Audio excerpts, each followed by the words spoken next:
7-year-old Kyron Horman walked into Skyline Elementary on a Friday morning and was never seen again. In a matter of hours, a school turned into a crime scene, and a city into a search grid. Welcome to Beyond the Silence, Whispers Across America. I'm Sammy, your host, driven to shine light on the dark corners of forgotten cases, demand justice, and keep alive the voices the world has tried to silence. Today, we uncover the haunting story of Vanished at the science fair, the Kyron Horman mystery. This case, this moment, this is why I started Beyond the Silence. Let's go back to the morning of June 4th, 2010, a day that started out with a little boy and a trifold poster about red tree frogs. 7-year-old Kyron Horman woke up in Portland, Oregon, put on his oversized CSI t-shirt, those big glasses nearly swallowing his face, all excited to show off his science project at Skyline Elementary's fair. His stepmom, Terry Horman, took him early that morning. She borrowed Kyron's dad's truck just to haul that poster home. Now, if you've seen the last photo of Kyron, maybe you have. It's up on Facebook and all the news sites. You know he's got that huge smile standing in front of his trifold, totally in his world. At 8:15 a.m., PTA President Gina Zimmerman actually saw them at the science fair. Then, at 8:45, Terry watches Kyron walk towards his classroom. After that, the timeline starts to blur. A student later spots Kyron by the south entrance at 9 a.m., but after that, nothing. By 10 a.m., Kyron is marked absent. That's when the panic starts to ripple out. When a second grader is missing at a school, the rules change in an instant. When Kyron didn't show up to get off the school bus, Terry and Kyron's dad, Caney, rushed to the school. The secretary called 911 at 3:46 p.m. Just total chaos, everyone hoping there's some simple explanation, like maybe he's at a friend's house or hiding in the building. By that evening, the entire city feels on alert. Soon, the Multnomah County Sheriff's Office brings in the FBI. Volunteers flood in. The National Guard, search and rescue teams, over 1,300 people, billboards, flyers, the whole nine. The press converges. The search radius is 2 miles, then 6, then it's Sauvie Island a few miles away. And it is just, there's this early days energy, right? That tension between desperate hope. We're going to find him hiding somewhere. He's got to be close. And the icy fear that something darker is unfolding right under everyone's nose. You want to know something?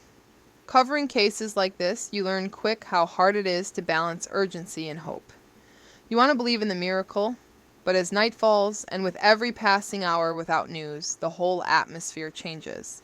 It's almost like the walls start closing in on everyone. That's what happened in Portland. The investigation shifted from a missing child to a criminal one by June 13th, just days after Kyron vanished. And for the community, that's when bewilderment gave way to that deep, gnawing uncertainty, the kind that stays with you years later. After that first week, well, things just got stranger. The focus, almost right away, tightened around Terry Horman, Kyron's stepmom. There are timeline gaps, failed polygraphs, and this weird detail. A landscaper comes forward and says Terry tried to hire him for a murder-for-hire plot against Caney, Kyron's dad, months before Kyron even vanished. That shakes up the whole dynamic, right? Suddenly, it's not just grief, it's suspicion. Their marriage falls apart in a matter of days. Restraining orders get filed, and soon Terry's out of the family home. She's only allowed to contact her own daughter by letter, and she's banned from Skyline Elementary. And look, the legal saga just snowballs. There are custody battles, and Caney files for divorce. Terry, her reputation in shreds, fails polygraph tests twice, then refuses to take a third. Desiree Young, Kyron's mom, she's unwavering. In interviews, she says she's certain Terry is responsible. that Terry's actions before and after the disappearance just don't add up. Polygraphs, missing windows of time, electronic evidence. None of it amounts to a formal charge, but the shadow is there. Oh, and let's not forget the friends. Dide Spitcher, for example. She was gardening in the West Hills near the school that morning. Then her whereabouts go fuzzy for nearly 90 minutes, which, for a case this scrutinized, just fueled more whispers.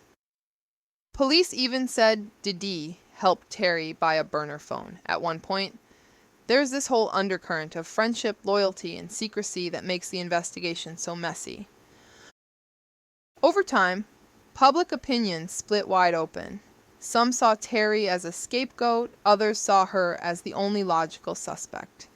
Family members, community members, everyone starts theorizing. And then, later on, even the online true crime community started entertaining new possibilities. Like, maybe Kyron was lured off school property by a stranger.